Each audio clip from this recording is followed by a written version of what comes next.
What's up, my 80% crew? It's Timothy with Night Custom Builds, and I just want to show you a little tip on what I do to practice my reloads. You're going to take a magazine with one bullet in it. You're going to insert it into the gun. Take your full magazine, put it in your mag carrier. Go ahead and execute your 1R1.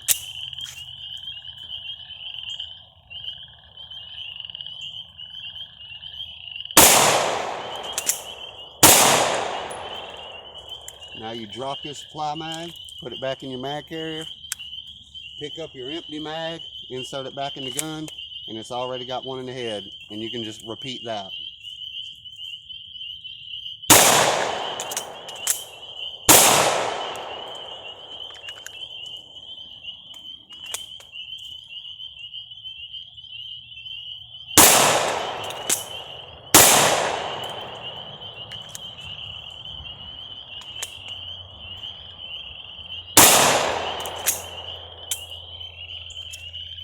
Light primer strike.